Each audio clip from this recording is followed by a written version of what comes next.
So welcome to Webinar 1 or Session 1 of a 6-part series about instructional strategies for teaching reading foundational skills. Session 1 is an introduction to the foundational reading skills tool, or the FRST. Watching this session and being familiar with the information in it is critical to understanding and participating in the remaining 5 sessions of this series. I am Barb Novak. I'm one of 2 literacy consultants at the Department of Public Instruction, and I'm joined by my lovely colleague, Laura. Good afternoon. I am Laura Adams, and I am DPI's other literacy consultant. We do take turns being the literacy consultant and the other literacy consultant. We are careful to take turns for that.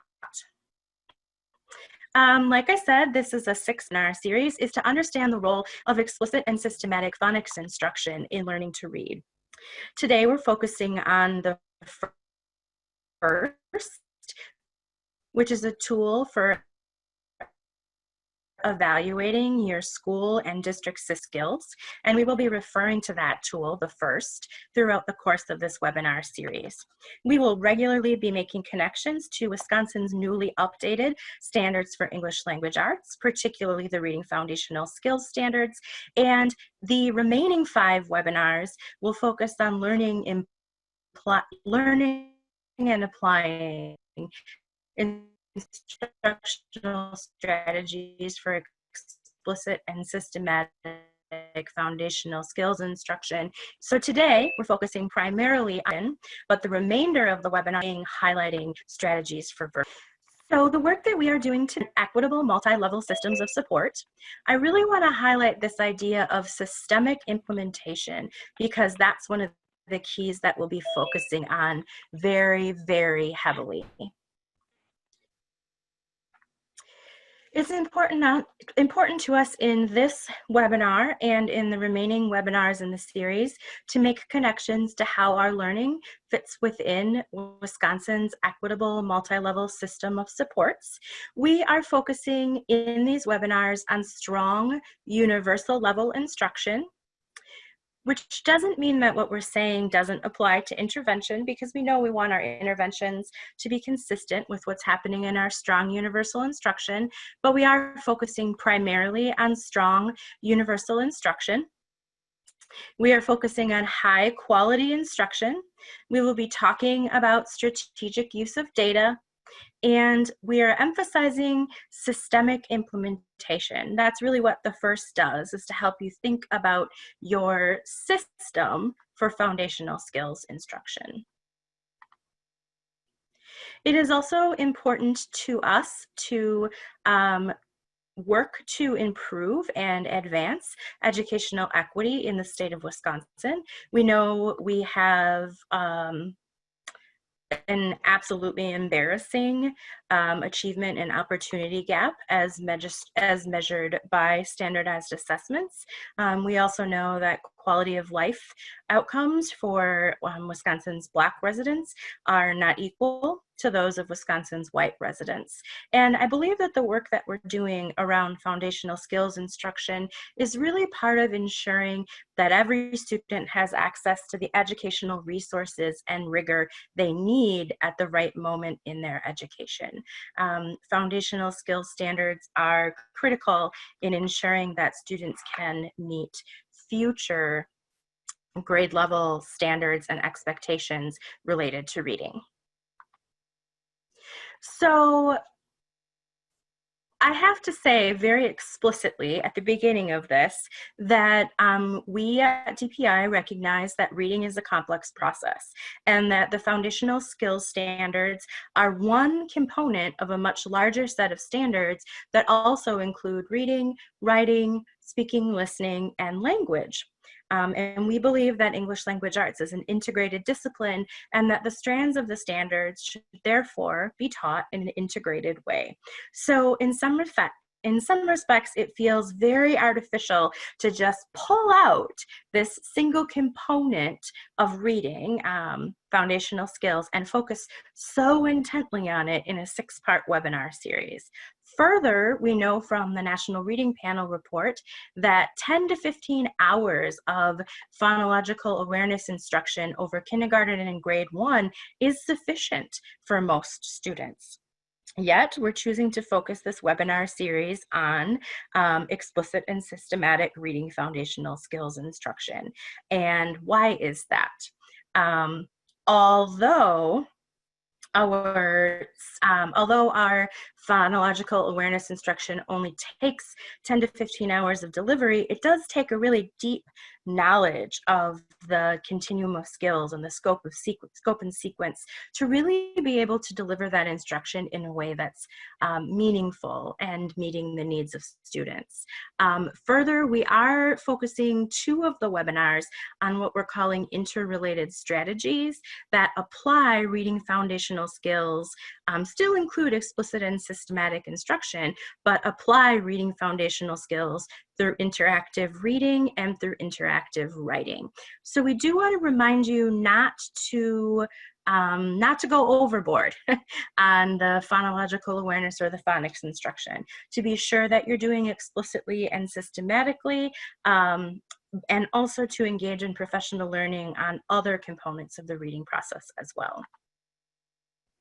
If you're watching the recording of this video, we do encourage you to stop, to pause at this point, and think about what some of your learning goals are for the overall series, and to also think about what might be challenging for you about this learning, including doing it in a digital format. This is our agenda for session 1. We'll talk about a model for representing the reading process. We'll spend the bulk of the time talking about the foundational reading skills tool. We will talk about gradual release of responsibility, and we will talk about assessment because those will be topics in future webinars, and we want to lay some groundwork for that. And we'll finish by giving you a little preview of the other webinars in this series. As a reminder, you can access the materials at the bit.ly that's listed on the screen, and Laura will put that again in the chat. And eventually the recordings and the materials will be archived on our website. So you're going to continue to see this slide whenever we transition from one point to another in our agenda. And at this time, we are going to begin by talking about the model representing the reading process that this tool uses. And that's on the next slide. There are many models representing the reading process in academic literature. The FRST advocates for this particular model that you're seeing on your screen of the reading process. And so you'll notice on the right-hand side of the graphic, there's that large blue oval that says reading comprehension. And this is our end goal, that all learners are able to comprehend whatever it is that they are reading in printed text. In order to achieve that goal, there are 3 components that help us get there: fluency in context, language comprehension, and strategic knowledge. And you can see those in some call-out rectangles of different colors. To achieve our goal of fluency in context, we need systematic and explicit instruction in foundational skills, which are on that top line in the blue color. In order to achieve language comprehension, learners need instruction in language skills, which are that greenish color in the middle. And in order to achieve strategic knowledge, which lends itself to reading comprehension, students need instruction in those cognitive skills, which are in that orangish color there towards the bottom of the screen. We also recognize that there are some encompassing variables that impact reading comprehension, and those are inside that yellow kind of rounded rectangle that surround the model. So social and emotional learning, metacognition, choice and access, interest and relevancy. All of these are components that also impact reading comprehension for all individuals. The skills in this model of the reading process are not linear. And so we really want to call your attention to the asterisk that's next to the term foundational skills. Foundational skills are sequential and overlapping. That means that while there's a progression in foundational skills, students do not need to be completely secure in one area before engaging in learning and instruction about the next. Although we have all of these different skills that lead us to reading comprehension, the focus of the webinar series and the focus of the FRST are those foundational skills. So that's what you're going to be hearing the most about, even though, again, we recognize that there are all of these other skills at play in order to achieve full reading comprehension. So at this point on the next slide, again, if you are watching this recording, we invite you to stop and pause the recording to think or talk or journal about these questions that are on the screen.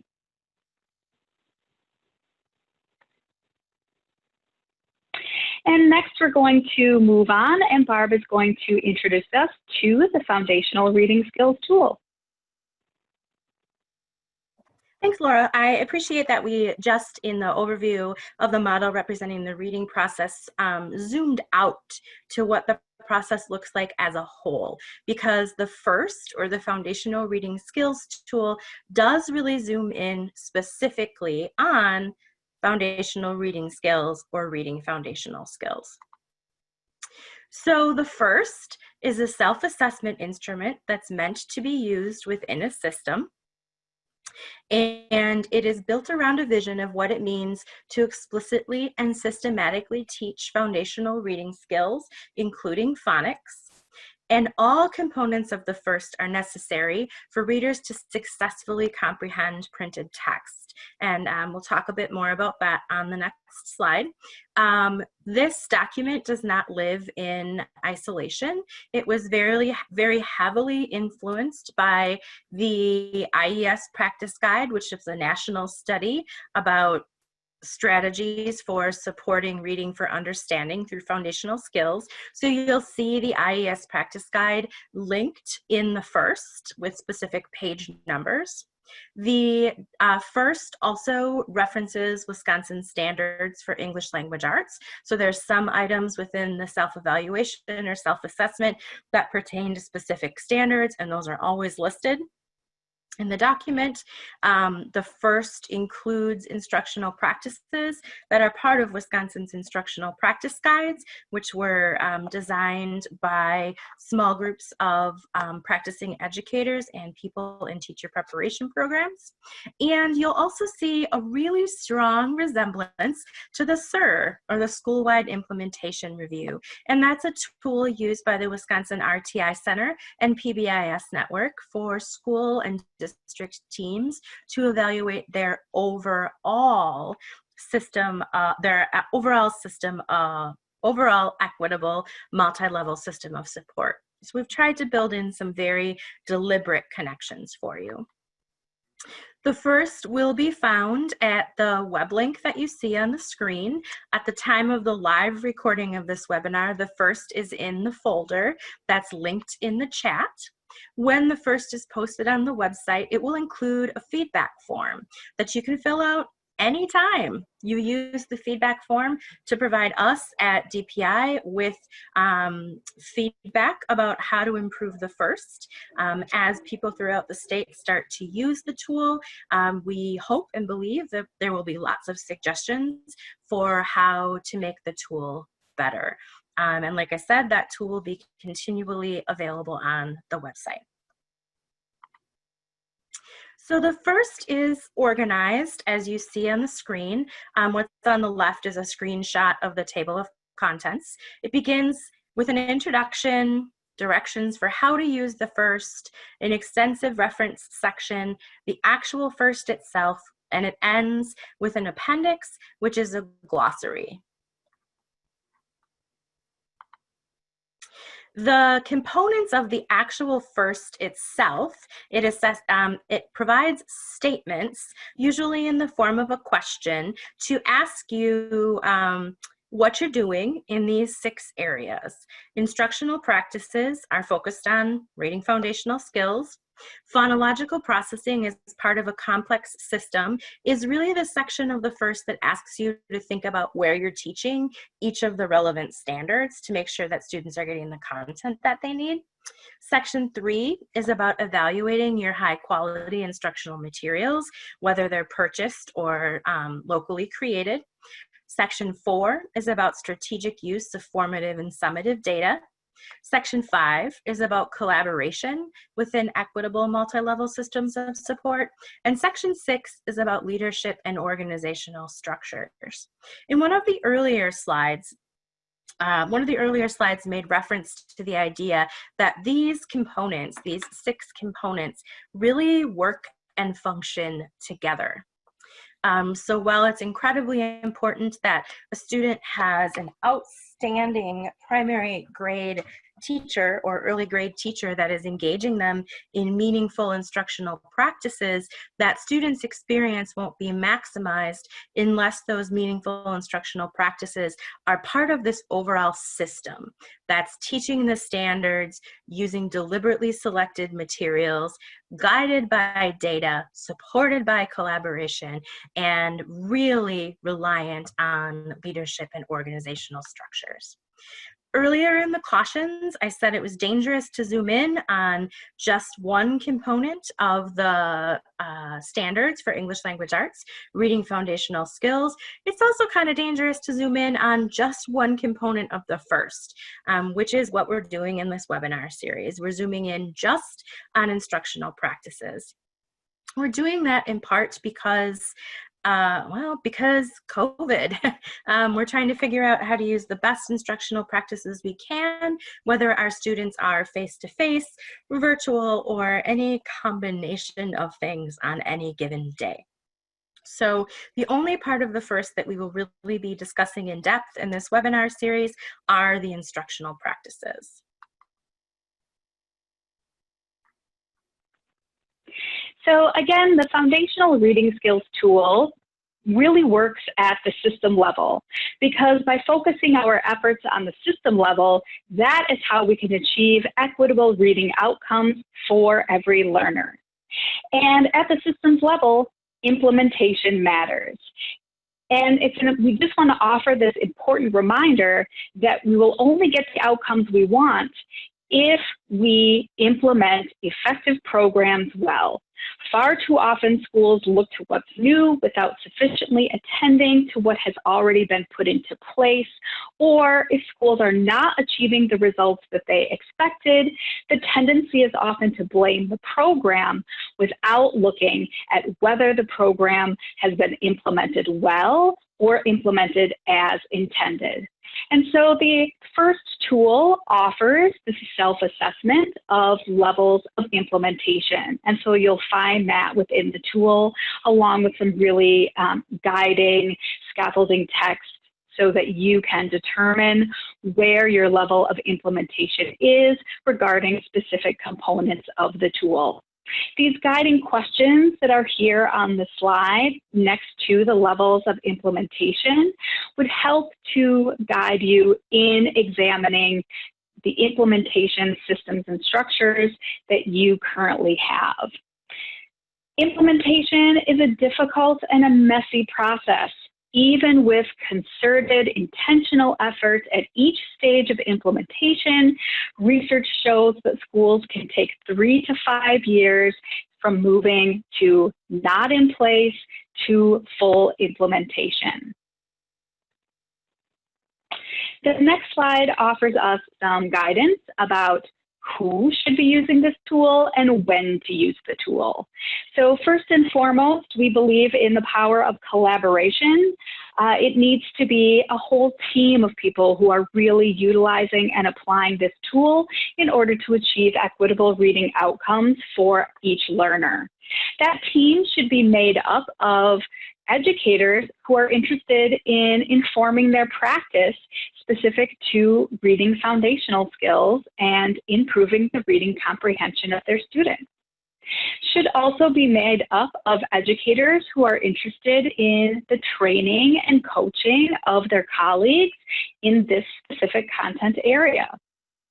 It would also be important to include team members who are interested in larger building or district-wide school improvement processes. And so when would you use this tool?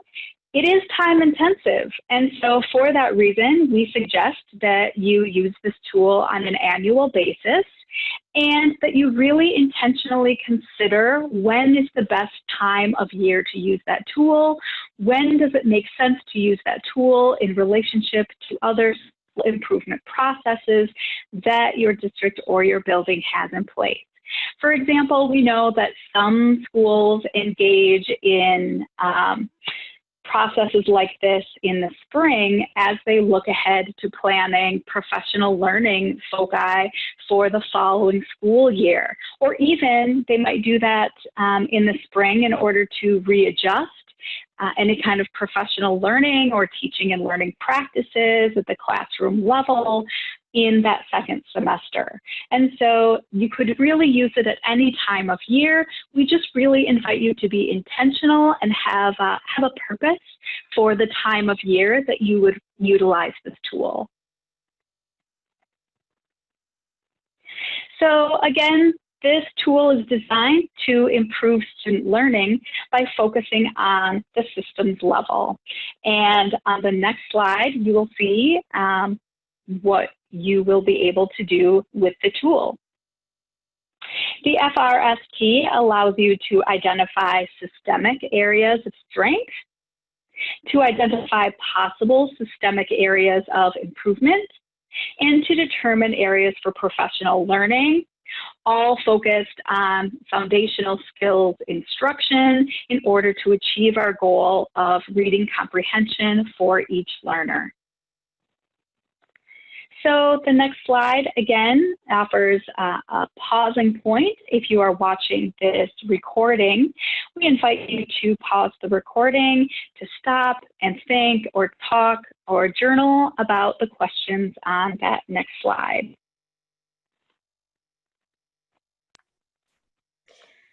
As a reminder, here is our agenda for today. We are focusing on reading as a process with foundational skills as one part of that process. We offered the foundational reading skills tool, the FRST or the FIRST, and we talked about the sections of that and emphasized that we really will be spending the remaining webinars talking about instructional strategies. And another one of the foundational pieces of these webinars is that the instructional strategies are used within a gradual release of responsibility, or GRR. Gradual release of responsibility is an instructional framework that includes the components that you see on the screen now. It begins by explicitly naming the learning target and providing the rationale for the learning target. It includes a demonstration by the teacher, generally by the teacher, specifically modeling the skill or strategy to be learned. The educator is the person who is doing the work in that section. So they are showing, demonstrating for students exactly what is expected. There's a time for guided and collaborative practice, and a time sometimes referred to as we do, where teacher and students or students practice the skill together. And then there is specific time for independent practice called you do. Part of planning for teaching within the gradual responsibility of release framework is really brainstorming the possibilities for prompting or support. And the educator could be using those prompts for support really within the guided and collaborative practice and also within the independent practice. The other thing that's happening very intentionally over the course of time is carefully planned transfer opportunities so that students are practicing the skill across multiple learning settings and so that students are working on consolidating the skills that they're learning. Whenever a skill is introduced and reinforced, we use this framework, this gradual release of responsibility framework, to ensure that there is explicit and systematic teaching happening through naming the learning target, providing the rationale for the learning target, and demonstrating the skill or strategy to be learned. That's really where the explicit instruction is coming from, and that instruction is systematic because it follows a scope and sequence or a progression of skills. Here is an example of applying gradual release in a classroom to introduce the idea of syllables and support students in identifying syllables within names specifically. So what you see on the screen is exact language that the teacher could use. You see the teacher name the skill, and the students are actually engaging in that portion of the lesson by saying the word syllables and practicing that word. The teacher provides a rationale, which in this case explains the learning. The rationale could also be a time to connect to background knowledge or prior learning. The teacher provides explicit modeling. In the case of this example, the explicit modeling is quick. It's 3 lines of typed text in which the teacher demonstrates how many syllables are in her name. So that explicit modeling is very fast, but it's definitely there. And this would also not be the only lesson that students are engaging in about syllables. So it's okay for the explicit modeling this time to be quick because it's something that will be repeated. Students engage in guided practice by determining the number of syllables in their classmate's name. And then during, maybe the teacher discovers that students need more guided practice. Maybe the teacher discovers that students are ready to move on to independent practice. Either way, there's some language, some practice language for corrective feedback. Even when we're teaching in a virtual environment, whether that virtual environment is live, synchronous, or whether that virtual environment is asynchronous, we need to think through how to make it all the way through this gradual release of responsibility. If I think about myself as an educator with the adults that I teach, it's pretty easy for me to make a video that names the skill, provides the rationale, and does some explicit modeling, which is, I think, really great in asynchronous environments. We can put that video out there. And in synchronous environments, it's pretty easy to continue on to the guided practice and the independent practice, providing corrective feedback as possible. We do run into challenges when students don't have their cameras on, choose not to have all the students are participating at one time, then it can be difficult to provide that corrective feedback. But we can also do that through breakout rooms or through one-on-one conferences with kids. Now, if we're in an asynchronous environment where students are watching the video on their own, we do still have to get somehow to the guided practice and the corrective feedback. As educators, we need that as formative assessment to decide what to do next in our next explicit instruction. And students need that guided practice, independent practice, and corrective feedback to properly learn the skill. So if you're providing the skill, the rationale, and the explicit modeling in something recorded that students watch independently, you might have them make a video to send back to you that has the guided practice and the independent practice. You might engage them in the guided practice and the independent practice as a small part of a one-on-one meeting with a student. But we do have to be really mindful about how to use all of the steps of GRR, even in a virtual environment. So I'm taking us back here to the model representing the reading process. We are focusing on the first row of the graphic, which is foundational skills. We know that those are, although they do follow the progression that you see in that row, we're also often working on multiple skills at the same time. But it's incredibly important that our instruction is systematic and explicit. Research has shown us that this becomes increasingly important when we're supporting students who are learning English as an additional language, and it's especially important for our youngest learners who have IEPs. So not all learners who have IEPs, some learners who have IEPs.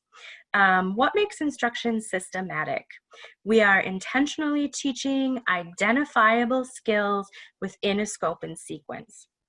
And that scope and sequence is sort of a scope and sequence within a scope and sequence. There's the general progression of foundational skills, and then there's general progressions within those. So in the next webinar, we'll go pretty deeply into phonological awareness and phonemic awareness and the order that skills generally develop within phonemic awareness. And you'll also see that reflected in the different skills that need to be taught as part of phonemic awareness. What makes instruction explicit? We use the gradual release as a way to make instruction explicit. There's a clear and memorable model that's provided by the teacher or a knowledgeable other, and that's followed up with guided practice. And the language that we use is very precise. It's precise within the lesson, and it's precise between the lessons, so that we're helping students to consolidate skills by consistently using the same language. And that's especially important if we have co-teaching pairs, whether that's English language learning co-teaching pairs or special education co-teaching pairs, or we have other specialists moving in and out of the room, including interventionists. Using that precise language really supports students in transfer of skills. We invite you to pause the recording at this point and think about and engage with gradual release of responsibility, including considering what that looks like in a virtual environment.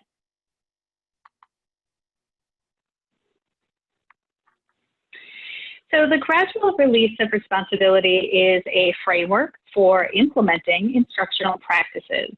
As Barb mentioned earlier, each webinar in this series will highlight specific instructional practices, and that means that each webinar will also offer some examples of assessment. Assessment is part of the Foundational Reading Skills tool, and it will be part of the webinar series because that assessment is what allows us to redesign or adjust our instructional practice in order to meet the needs of each learner. On the next slide, you're going to see a graphic of Wisconsin's strategic assessment system. And that's that graphic on the right-hand side of this slide. Notice that we have the different types of assessment in this graphic, and that each of those different types of assessment has a different size arrow. The different size arrow is meant to indicate how much time, not an exact amount obviously, but how much time each of those different assessment types should be taking. And you'll notice that the largest arrow is on formative assessment, which means that that's the type of assessment we should be engaging in most often in order to adjust and inform our instruction in order to meet the needs of each learner. Assessment informs instructional planning, and of course we want to remind you that multiple assessment tools increases the accuracy of what is being measured. You can find out more about Wisconsin's strategic assessment system by following the link that's on this slide. As an example, now we're really going to zoom into assessing phonological awareness.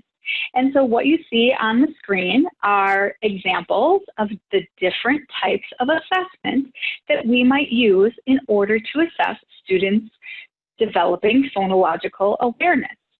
We want to measure phonological awareness in all aspects. We want to be able to use a screener to grasp the status of our overall class needs. We want to be able to use interim or benchmark assessments in order to see how students have taken on the learning that we've engaged them with. And we want to use daily formative assessments to inform our lesson planning and to inform the way that we group our students for instruction.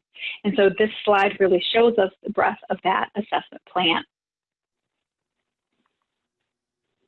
On the next slide, we also want to remind you of the required assessment of reading readiness in Wisconsin. This is required by state statute annually for students in grades 4K through grade 2. So this is a required assessment, but we can consider how we can use this assessment for multiple purposes in order to be more efficient with our time. This is especially a consideration now when so many of us are either engaging in remote learning or a hybrid teaching and learning environment, or where we might be in a community that seems to need to move in that direction, even if we're face-to-face now. So an example of how we can achieve this is we know that many school districts continue to use PALS, the PALS assessment, in order to meet this state requirement. And the PALS assessment can be used for screening, which gives us a picture of our overall class and where they are in relationship to their reading readiness skills. PALS also offers us diagnostics so that we can zoom in on what particular students need, and it also allows us to engage in progress monitoring so that we can gauge how our instruction, how our students are responding to our instruction. And so all of those are different components of the PALS assessment, and so we can use it to meet multiple assessment purposes in order to create and recreate student groupings in order to meet their needs and to allow us to adjust our whole class universal core instruction. On the next slide, we once again invite you to, if you are viewing the recording, to stop and think or talk about these questions specific to assessments and literacy assessments in your K-2 system. On the next slide, we see this quote that reminds us of our responsibility for providing, interpreting, and using data that is equitable. And so we just want to offer this caution about formal or summative assessments, especially when we are talking about our youngest learners. The questions on the screen can help guide our thinking or can help inform us about whether the assessments that we're using with young children are in fact equitable and will in fact give us the data and information that we need in order to inform or adjust our instruction. And contrasting with that, the next slide again brings us back to formative assessment, knowing that the bulk of our time should be spent in that formative assessment area. Formative assessment should be part of the daily routine of instruction, whether you are in a face-to-face or hybrid or virtual teaching and learning environment. And so formative assessments can be documented with anecdotal notes, observations about a child's actual language and behaviors. It can be used across learning settings, whole group, small group, and individual practice. You can engage in formative assessment with peers and with adults. So these are all contexts where we can engage our students in formative assessment.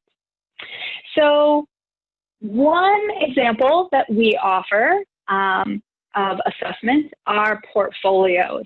We believe that portfolios have a great deal of power because they can be collected multiple times throughout the year, and they really allow for the documentation of a student's progress in specific skills as they move through their reading development. And so portfolios are also a way that we can involve families or caregivers in the assessment process, especially in a remote or hybrid learning environment. We can ask families or caregivers to send pictures of student work, samples of child's writing and artwork, milestones during their educational experience. On the next slide, we offer you some additional assessment resources. The first resource that you're going to see on that slide is a resource that would really help you examine your larger literacy assessment system. The second and third resources on this slide would provide you with specific assistance in assessment in our current context, including formative assessment practices in a remote learning environment. And again, you have access to the slide where you'll be able to click on all the links through that public folder that has been shared in the chat or that was shared on the first slide of this webinar. We are nearing the end of our learning together today, and that is, we will finish by giving you a preview of what to expect in the upcoming webinars. This is again the objectives for the series. You'll remember that today was focused pretty heavily on dot point 2, and in the remaining 5 webinars or sessions, we will focus on phonics instruction and learning to read, and most importantly, learning and applying systematic foundational skills instruction. So let's go back to the foundational reading skills tool, or the FRST. And if you remember, there's 6 components in the FRST, and the one that we're focusing on in this webinar series is part 1, which is about instructional practices for teaching foundational skills. What you see in the graphic on the left is all of the areas that are included in the FRST. There are instructional practices related to each of these areas that are documented in the FRST, and we will be focusing in these webinars on phonological awareness, phonemic awareness, alphabetic principle, phonics, and interrelated instructional strategies. We will also touch briefly on letter formation, particularly when talking about the alphabetic principle. Each of the next 5 sessions will include a focus on an instructional strategy. It will give you some related background and research. It will connect explicitly to Wisconsin's standards. We'll provide you with ideas and examples of how to use that strategy face-to-face and how to use that strategy virtually. We'll make formative assessment connections, and this is the part I'm most excited about, we'll feature at least one Wisconsin literacy leader in each of the next 5 sessions telling an implementation story. So in session 2, we're talking about phonological awareness. We have some video footage from a classroom, and we have a Wisconsin coach who will talk about their work in supporting a kindergarten teacher in implementing a phonological awareness strategy. Each of your CISAs will be providing opportunities to extend the learning from these webinars.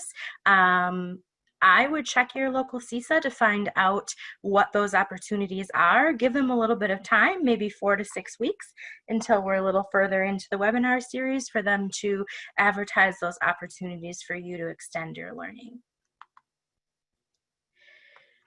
So this is where we've been for today. This webinar is really laying the groundwork for each of the subsequent webinars that is to come. And the copy of the first that you have, it is a view-only copy. So if you want to make any notes in it or make any edits to it, you do need to save your own copy to do that. Please take your copy out of our shared folder, because otherwise everyone else can see your business, all your notes and anything else that you might have typed into that foundational reading skills tool. At this point, we invite you to pause the recording and think about where we are headed in subsequent webinars and what your personal goals are for those, as well as identifying anything from this webinar that you may need to review. Laura and I are available for you via phone or email to answer any of your questions, not just about the foundational skills, but also about literacy in general and any of Wisconsin's statutory requirements related to literacy. We understand that you and recognize that you have a lot going on in your lives right now, and we really appreciate that you have chosen this as identified this as a valuable professional learning opportunity to participate in, and we look forward to seeing you at future webinars and to hearing stories of context. So thank you for the gift of your time, but more importantly, thank you for everything that you're doing right now to educate and engage and keep safe Wisconsin's students and families.